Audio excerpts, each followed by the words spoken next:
So many new pieces to this IU football team. To me, that's going to set the tone on how you get ready for games on Saturday in the fall. I would put that Indiana room up against anybody else in the conference, and that's something that we typically don't even come close to saying. If you want to get total sickos committee about it, there's a position battle at long snapper too. This is the Hoosier Huddle Podcast, part of the College Huddle Podcast Network. All right, good evening and happy Bucket Week. We're live. Going to go for about half an hour tonight, so send in your questions. We will have Matt Weaver on the podcast later this evening. It is 9:15, so Matt and I are going to do a recorded podcast later tonight at 10:15. We'll get into all things IU recruiting, which is kind of been the talk of the bye week recently, with a couple decommits and a couple commits as well, and some flips. And we have signing day coming up here in the next week. So it is Bucket Week. IU Purdue is kicking off at 7:30 on NBC on Friday night. So don't miss it on Black Friday. A chance for IU to be on national TV and really get going, get some good exposure. Kirk Zignetti said today that expects Surratt and Kamara to start. We'll see on Drew Evans what happens there. So send in your questions about the Bucket game. Send in your questions for recruiting. I'll send them over to Matt, and we'll get that podcast out tomorrow morning. So welcome.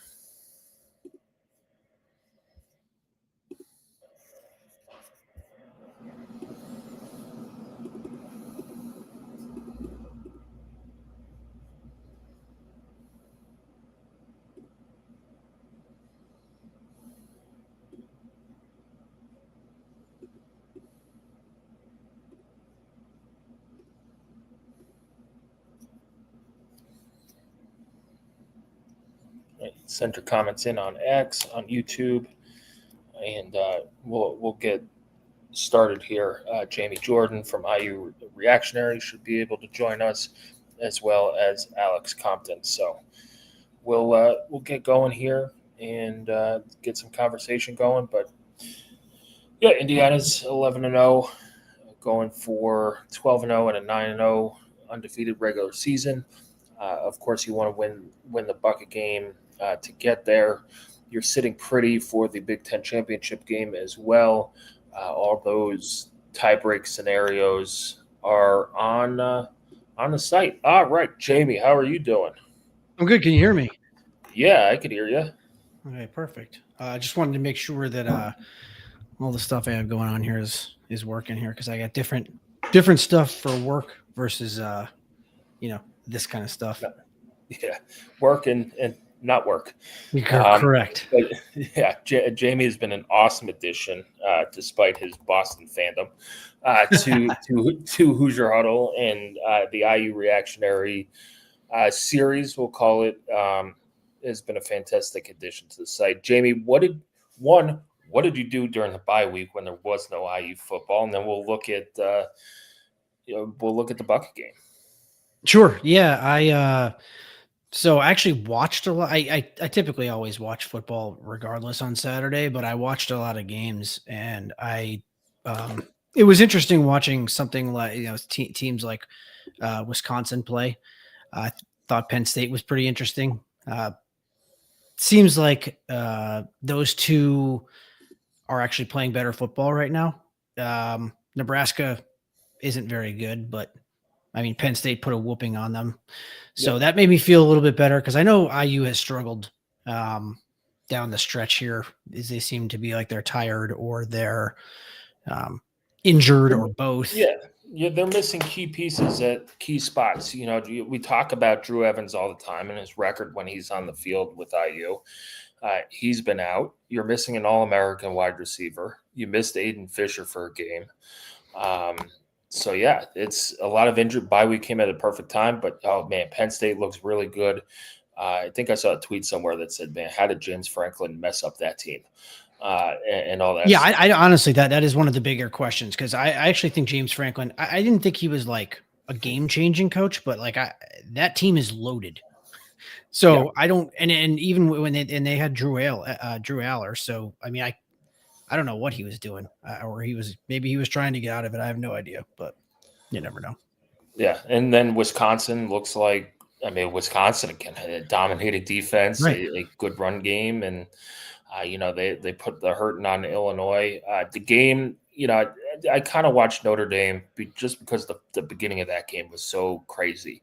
They had 21 points. The offense didn't even step on the field. Yeah, that was wild. Yeah. So going into bucket week, what are you looking for? So I think that I'm always going to have my guard up. I think that even with how good this team has been over the last 2 years with Signetti, I just always think weird stuff happens during these bucket games. I don't think IU is going to. I'm writing about this now, but I don't think IU is going to lose necessarily. But I do think I'm going to pick them to cover. But I do want to say, I want to preface this by saying I don't think that Purdue has been dead in the water. If you watch some of their last couple games, I thought they actually played pretty well against Michigan. I know OSU is kind of going through it, the motions. Basically, they're not really. I think they're just trying to get to the postseason, so that's not really a barometer.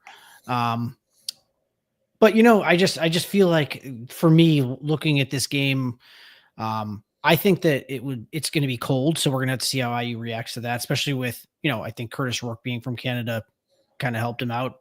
The opposite is true for Fernando Mendoza being from Miami. So we will see something there. But I just think that IU's too, they're too much. It's going to be cold, but it's not going to be windy. No wind. It looks like wind. Yeah. It helps. And Hooperazzi, thanks for setting in the question. Jay, let's talk about Purdue's quarterback situation. They brought back Ryan Brown. They've been playing. Yeah, he was at North Carolina for a little while, like for the spring or something, and then came back. Yeah, he did spring practice. Yeah, he did spring practice at North Carolina with Coach Belichick. Then went back into the portal and returned to Purdue. So it's a weird situation, but and especially with the new coaching staff, you'd think that you'd want to be there in spring, but he won the job at a fall camp. He's familiar with Purdue, but it's a whole new coaching staff, so the system's different and all that stuff. And I think that's true. Coach Odom said that he was playing both quarterbacks this week. I think both quarterbacks were definitely going to play. It seems like Malachi Singleton, who's the other one, I think he's a redshirt freshman, or maybe he's a he was at Arkansas last year. He looks like he could be a pretty good quarterback. Big dude, like 6'1", 235 or so. I think that's what he's listed at. So big, strong kid. They bring him in to run the ball all the time. I think both him and Ryan Brown are both, they can both run the ball. But it's going to be interesting to see what Malachi Singleton does. Cause I think they're going to, if I'm them, I don't know why you play Ryan Brown all that much. He has not been good the last couple of weeks.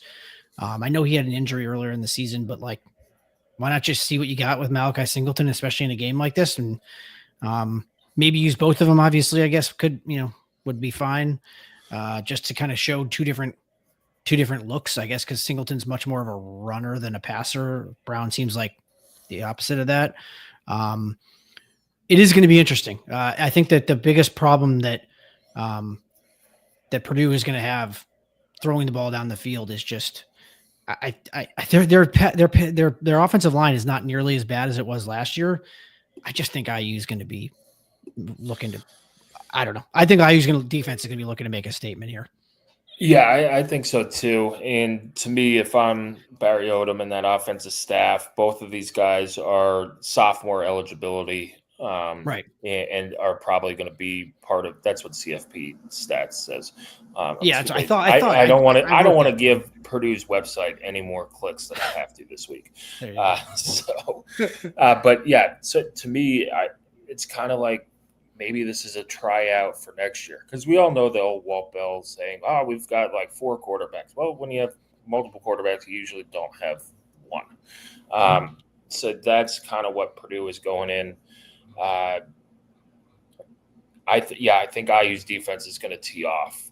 Now, the big question that TJ and I talked about on the podcast today is how long do you keep your foot on the gas? And I think somebody asked Sig this, and he kind of stuffed that reporter or media member in a trash can today. Hey, our focus is 100% on Purdue and all that, but at the same time, you have very important key pieces coming back from injury, and you want to get, like, if you're up early, do you pull the plug? Not saying you get super conservative, but do you say, hey, Elijah, take a seat, Caleb Black, take a seat, Mikhail Kamara, take a seat?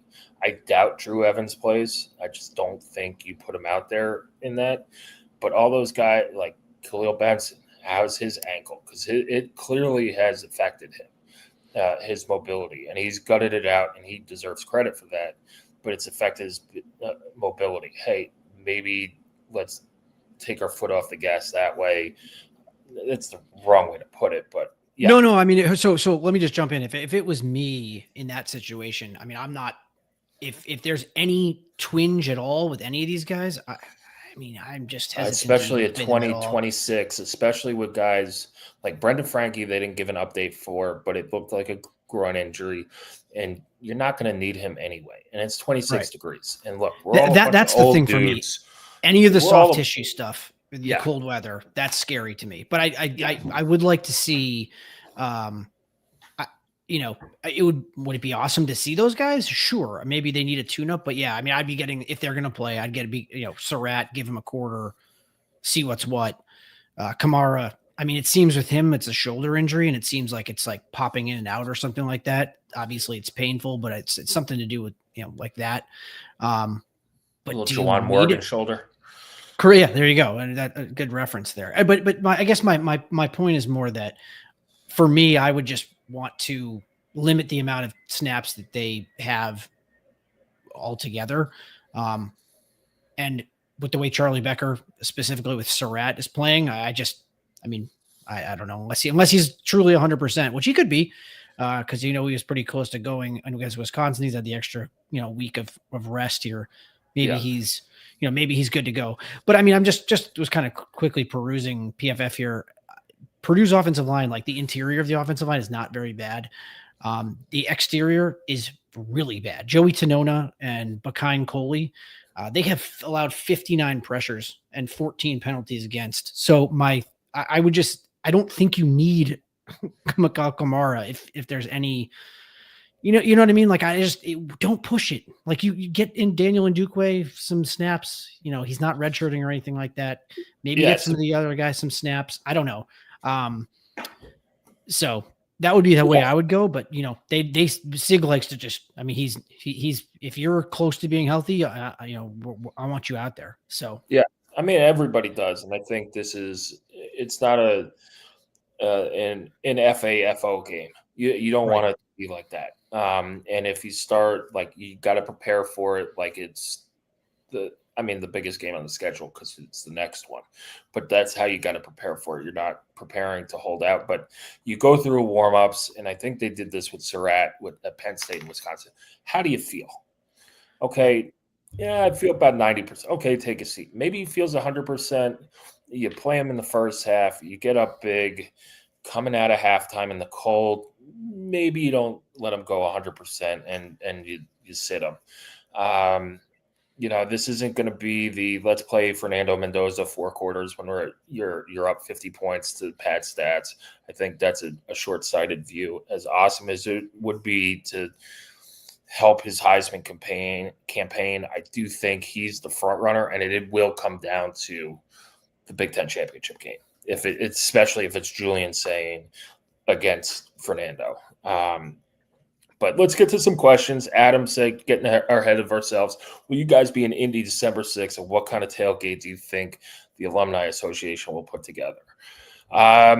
We will be in Indy. It will be a huge day for IU fans with both basketball and football going. It's one of those days, Jamie, and I know you're a dad. It's one of those days where like the babysitting budget is kind of unlimited. You come as early as you can, stay as late as you can, and just hope that the next day you feel all right. But yeah, we'll be down there.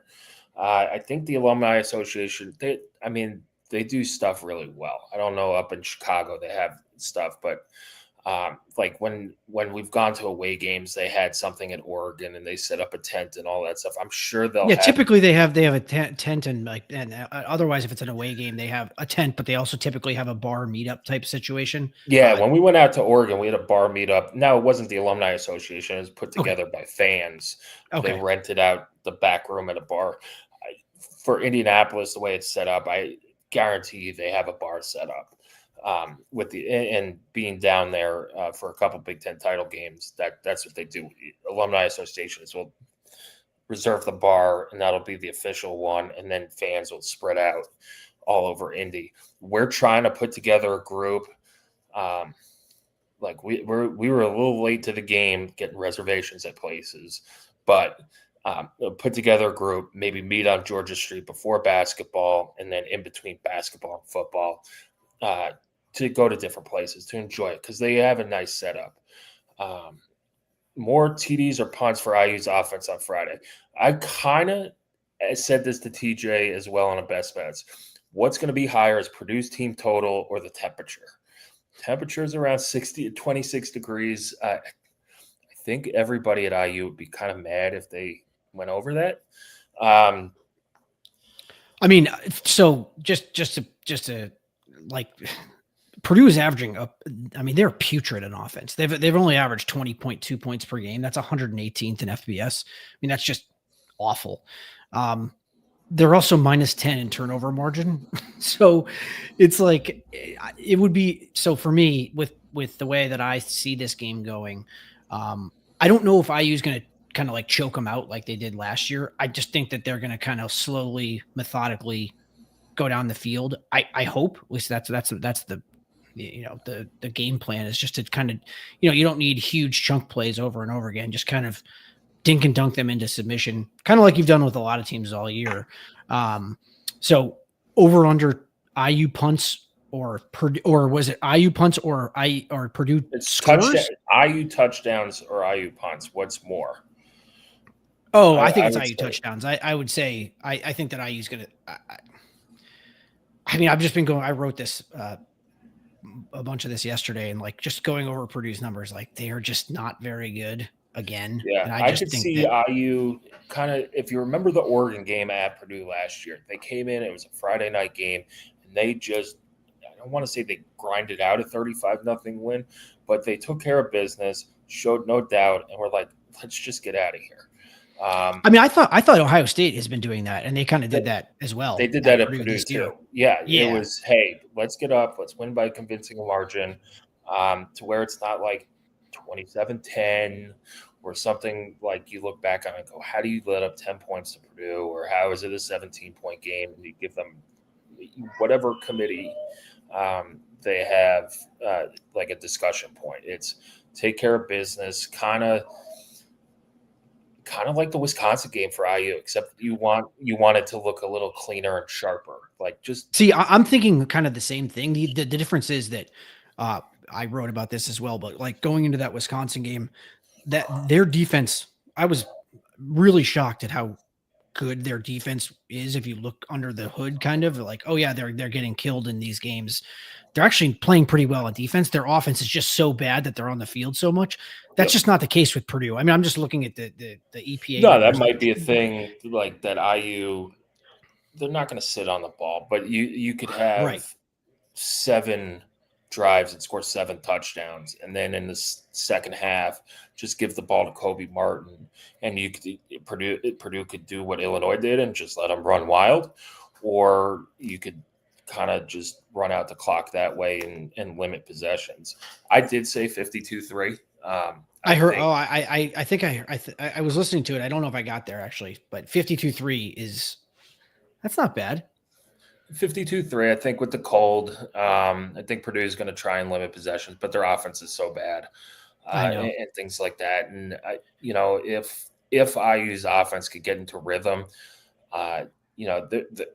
if there's no incomplete passes, the clock doesn't stop, and it's just going to run, and you're going to limit possessions. I do think 52-3 is good for me. Yeah, well, and that's the reason I was kind of comparing them to Wisconsin is like Wisconsin's just atrocious against the pass, and so is Purdue's defense. They're like 126 in EPA per pass, but their run game is, I mean, it's middling. It's 65 in against the rush. I think that what IU tried to do against Wisconsin on 2 Saturdays ago. Geez, 2 Saturdays ago now. Yeah. They kind of came out and tried to establish the run, and the run that wasn't working. Now, again, Wisconsin's a much better defense, so I think that with much better athletes, so I think that was something that was like maybe they just couldn't do, and then they were like, okay, well, we're not going to be able to do this. Let's just start passing, which is what they did in the second half, essentially. I do think IU is going to try to establish the run, and I think they're going to want to slow the game down. Also, yeah, that's where you're going to limit the opportunities that Purdue could put a shot on Mendoza. Correct. I think that's kind of totally my take as well. Yeah, because you kind of, and I don't. There was a hit late in the game where Mendoza either hit his head on the turf or something, Right. and he was kind of slow getting up, and he went to the tent, and you kind of held your breath, like, Yeah. oh no, don't let this happen. So, it's. You want to protect them, but look, they also haven't played in 2 weeks. They need to get into a rhythm. So I'm going just so I have it out there. I'm going to pick 45-10. I think that the first half goes a little bit like the first half with Wisconsin, except I think IU's up by multiple scores. I think Purdue probably gets a garbage time touchdown. IU's Purdue playing. is not going to take off 7.5 minutes on the first drive.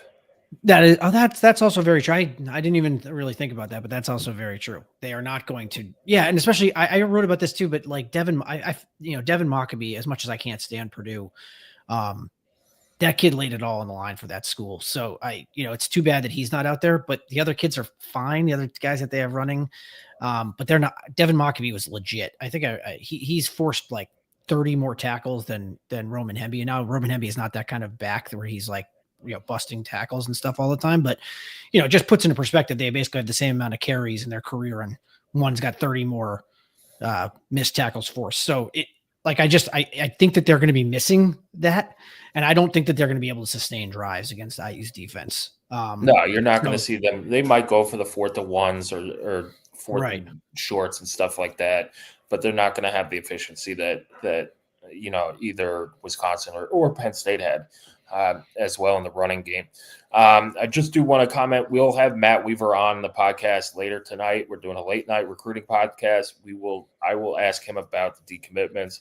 I do think that's part of the reason, but there are other things at play as well in the recruiting flips. But it sounds, from all indications, it sounds like it's mutual. Bucket games are different. Jamie, I talked about this on the podcast, brought up some bad memories for people. The 1989 bucket game, where there are a lot of similarities. Indiana's a heavy favorite. There's postseason. Now, Indiana's in the postseason, and they're in the playoff, but there are postseason implications. You want to get to the Big Ten title game. You want to get that first round bye. And you have Fernando Mendoza going for the Heisman Trophy. In 1989, there was no bucket, no bowl, no Heisman. Purdue went into Bloomington and beat Indiana 15-14 on a missed field goal. That has to be talked about at Purdue. If Purdue is going to win that game, that's got to be to bring up another bad memory. The 04 Red Sox story. They should have just fired Eric Boone when he used that story to fire him up against the Astros. But that, hey, this has been done before. Let's try and do it again. So what do you think IU's focus is like? They've been, because I don't know if it's as laser focused as in the past, because Cignetti has hammered that point home. In the press, and he loves to send messages to his players through the press that, hey, it's one game at a time. We're 100% focused on Purdue. We're trying to fight complacency all the time, and also that they're going to get people's best shots. That's my matchup to watch. Spoiler alert, I know I like to go off the rails on the matchup to watch. It's IU's focus against Purdue's best shot, because you are going to get Purdue's best shot. Yeah, I mean, I think IU's been getting team's best shot for a little while now. Like, I thought even in the Maryland game when they blew them out, like Maryland made a bunch of stupid mistakes, but they were playing okay in the first half. The first 5 minutes, people got a little nervous. And yeah, I think the defense, once the defense held them to that field goal after the interception that got them off, what was it? They started inside the 15. correct. You know, that was kind of an okay side. That was my breathing moment. Was like, okay, all right, we got this. But yeah, I mean, the offense looked very bad to start the game. Yes. In that one, and the defense held up there into the bargain. Now, against against Purdue, against Penn State, I thought they took their foot off the gas, and the complacency actually did set in, and that was actually like kind of a little bit of alarm bells kind of going off. Because but Penn State is not Purdue. They don't have the athletes that Penn State does. No. They don't have the athletes that Wisconsin does. I've really admired what Purdue has done against, with Barry Odom. Like last year, they had just completely quit on Ryan Walters, and they were more talented than this year's team. Way more. I totally agree. They were Max Clare is gonna probably like a first 2-round pick. He was an All-American last year. You had an All-American and Dylan Thieneman on the other side of the ball. Right. You had Devin Mockabee, who's he was about to pass Mike Allstott if he had kept going. So I just think that they were more talented last year than they are this year. But the team that I've watched, and I haven't, I don't watch full games of theirs, but the stuff that I have watched, like the condensed highlights and stuff of the games, so I can write about it. They don't give up. They actually are fighting, and that's I do have the respect. Barry Odom gets my respect because you could easily, in this day and age, when it's just the season's just over and you have 2 wins and you haven't won in multiple months, you could just be quitting. But they didn't. And I thought they looked pretty good against Michigan. I thought even against Ohio State, not really trying that hard, I thought they looked pretty good. They should have beaten Minnesota. They probably should have beaten Rutgers. So I think that with the off week to reset, I think that IU's going to come out focused. At least I hope they do. They should. I mean, I have no question that they will. They have never come out not ready to play, if that makes sense. Now they've had some bad starts, but it wasn't because they weren't ready or unprepared or anything like that. Under Signetti, there's no doubt in my mind that they'll have a good game plan and that they'll start, that they're prepared to play. It's not going to be like, previous coaches where all of a sudden you're 8 minutes into the game and it's 28-0 and you're going, what the hell just happened? No, I totally agree. I think that they'll come out. So I think especially with the defense, I think the defense is going to come out flying. I think they are going to realize that there's going to be blood in the water quickly.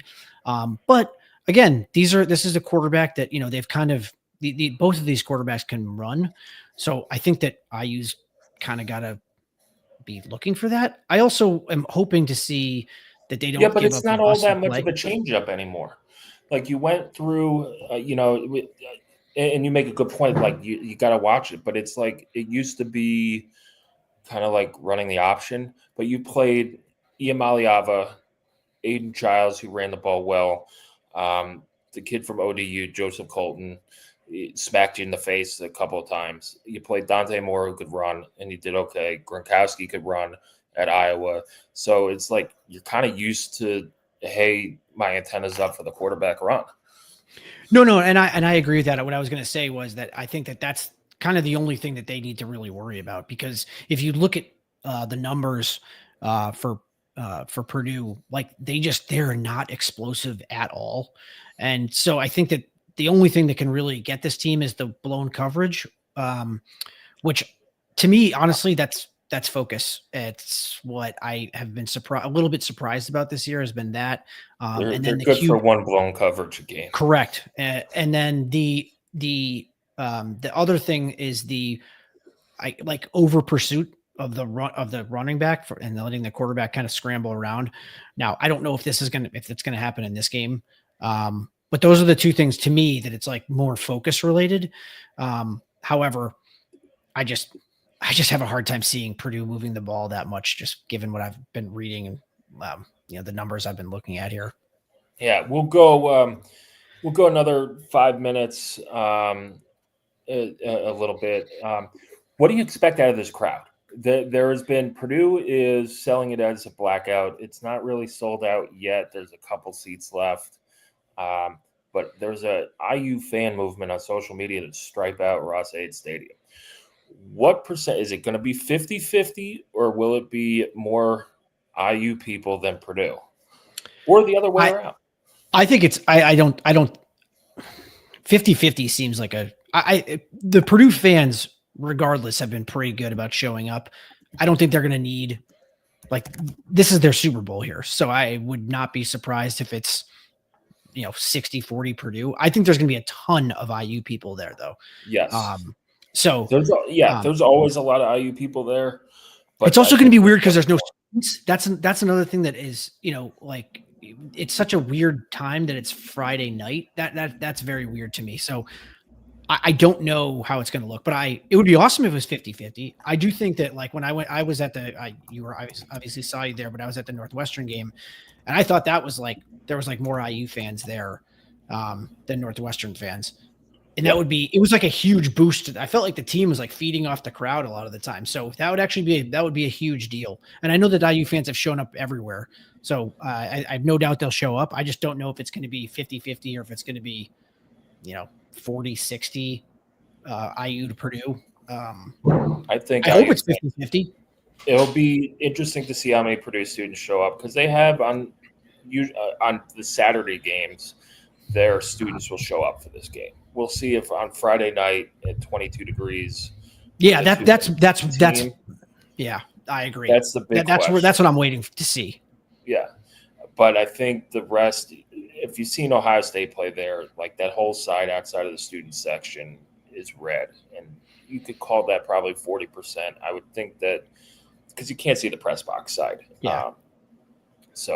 But yeah, they come back from Thanksgiving break, but I get it. I know IU fans, the IU students used to never come back for football and all that stuff. And yeah, I mean, I'm not going to lie. So a lot of times I think, like, I barely came back because it was just like, I was like 5.5 hours away. So I get it. We'll see what happens with Purdue fans, but they're usually typically from Indy or from way far away. So. So Jamie, we'll get you out on this. Sure. Tell us a little bit about what you're focusing on in your IU reactionary preview this week. Yeah. So I obviously give my score prediction. I said 45-10. S&P Plus sees it as 43-9. I try to do I really like S&P Plus, but I try to like figure out what the line is and then go from there. So I'm pretty close to S&P Plus. I don't see IU losing this game, obviously, but I do think it's going to be. I don't think it's going to be. I don't want to say it's tight, but it's not going to be. I don't think it's going to be a blowout like some people do. Now, could it be? Yes. And then in my article here, I touch on just how bad Purdue's offense really is. It's like they're 96th in FBS. It's pretty bad. Again, no Devin Mockabee, which I think is a big deal. We'll see which quarterback they go with. I don't really think it matters much. I think that the linebacking core of IU is going to kind of feast. They're just not really explosive. You got to attack the edges. And then I guess contain USC transfer Michael Jackson and Georgia transfer Nitro Tuggle, which they're fine. They're okay wide receivers, but I don't know. They're nothing special. As far as like on offense, I don't know how much they're going to throw because I think that they're going to want to slow down the game. But that's the best way to beat Purdue is just to throw. They are not good on the outside. And their pass rush that they were going to throw too, but yeah, it's okay. Good. This is a get out of like, because somebody asked about Mendoza in the cold. It's like, no, we're going to have to throw the ball. Yeah. I mean, I wrote about this, but like, Purdue has 737 total snaps this year on defense. They have 149 pressures. That's a 20% rate. That doesn't include rushing. So I don't know how to filter that out. If I write about this, but if you can figure that out, please at me because I'd like to know. But just to compare that to IU's only had 611 snaps on defense, which is just wild. But they have 214 pressures for a 35% pressure rate. I just think IU is going to be in the backfield all the time. And I think that there's going to be kind of like a slipped coverage for a touchdown later in the game. I think it could be, 21-3, 17-3 at half, maybe 24-3 at half, something like that. And then I just think IU is going to kind of turn it on, do the same thing in the second half. So yeah, that's kind of what I wrote about. I really do want to see what the deal is with the injuries, because that to me is the biggest thing. Obviously, there's no reason to play Drew Evans if he's even, we don't know anything, but if he's anywhere close, you don't play Drew Evans. But then also, again, you said EJ Williams, obviously Elijah Surratt. Those two are very important. Charlie Becker has done yeoman's work, but EJ, because EJ is that kind of depth at that outside receiver. Well, that's what I was going to say. EJ there's been multiple games in a row, just like with Khalil Benson, where he's looked like he's hobbled. And I feel like it's kind of like slowing him down. And we know with EJ's injury history, I just think EJ is such a good player. He's not going to beat you with speed, but he basically makes every one of those 7-yard out catches. And then he can make those absurd catches like the one down the sideline that Fernando Mendoza threw to him against Iowa. So just managing those injuries and seeing who's back, who's not back. I think my biggest key to the game is see what the guys, if they're healthy again, so hopefully they're healthy, and then stay healthy. Very nervous about that. That's one of the things that I've just watching some of these games down the stretch here, especially against Wisconsin, who was a very physical team, much more physical than I kind of thought, even though I watched basically their entire Washington game last 3 weeks ago now that they won. That was kind of they were more physical in the IU game than they were in that Washington game. I don't think Purdue is as physical. It's very scary that you could be going into, the biggest game in the history of IU against one of the best teams that IU's ever played. And you just want to be healthy, Yeah, that's kind of what happened to EJ against Wisconsin. He got tackled around the ankles and came up gimpy. So you don't know if it's an ankle sprain or, you just twisted and a retape job and stuff like that. And especially playing on a cold field that's probably not going to be in great shape. At least it's grass. Yeah. It might be frozen grass. Oh, that's actually very true. I didn't even think about that. Yeah, you're right. Frozen grass. Yeah. And it's usually not in great shape at the end of the season. For a Cal college, Purdue needs better grass. So, yeah, we'll get you out on that, Jamie. Thanks for joining me. IU Reactionary goes in depth. It is a paid article, and it is totally worth the price of admission. It usually comes out twice a week with a preview and a reaction. But I think this week is only once because we're coming off a bye week. So, that's true. If you're sick of family, if you need a break and need 15 minutes to read Jamie's stuff, it is well worth 15 minutes and $3. So thanks. Appreciate the kind words. Yeah. Any questions for Matt Weaver tonight, Jamie? Yeah. I love Matt. Been on Peegs pretty much literally only because of Matt I don't want to be mean to like the other to Rab Johns or whatever, but Matt's football stuff is why I was on Peegs for so long. You got to ask about Matt Sieg, I believe his name is. I don't know exactly how you say it. See where he's at, because I know he was at Virginia Tech this past weekend. Which makes sense. Yeah, totally. And then does he have any other 26s? I know 27's coming up here quickly, which is wild, but 26s, is there anyone else that he thinks, IU could be in on with all the coaching movement that's, probably going to happen or is already happening? I think we'll see a big portal class. I think they're done outside of maybe Sieg in the 2026 high school class, but you'll see I think maybe a 20-person portal portal class, which Yeah, makes sense, especially with guys who might go to the NFL and things like that. Yeah, I'm going to write about this at some point here, but I have, I was putting together, obviously I have that Google Sheets roster page that I've been doing for the last couple of years. And I kind of started moving stuff over to to the actual year of 26, adding the freshmen to it just to see where they are. And man, they are very, very, very young, very young. Mostly at a lot of the positions, you have some positions like corner has, depending on if Pons comes back, but you should have Jamari Sharp. You should have, maybe Rylan Gandy. So those are positions where you have seniors, but there's a lot of other positions where they are super young because they're going to be missing a bunch of guys on the offensive line, depending on what the wide receivers Omar Cooper does. They're going to 3 wide receivers gone.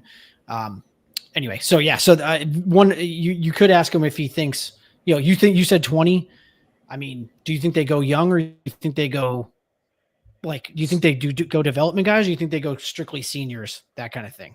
So I did a portal shopping list article that's up on the site now. I saw it. Yep. And I think that the key word that I said was bridge. I think you're going to get guys to bridge the gap from that youth. So, you look at, take the linebackers. You have Henry Ollinger and Jacob Savage coming in. You need to bridge that gap from Isaiah Jones, Bro Hardy, and Caden Turner to those guys. So do you go get depth pieces or do you go get, a starter? I think Isaiah Jones and Elijah Hardy are going to be your starters next year. Go get some guy, like somebody who could be an Isaiah Jones from this year, like be that third linebacker. Unless Caden Turner could be the third guy. And then you could just go get a depth guy. Get a guy who's played, who you can trust, and is, maybe a redshirt junior or senior with a year of eligibility left. So, all right. Well, Jamie, thanks for joining us. Appreciate it. Have a happy Thanksgiving. Enjoy the you family too. time. See you guys later. Read my stuff. Thank you. Yep. And we'll be back on with Matt Weaver tonight. I'll post that tomorrow.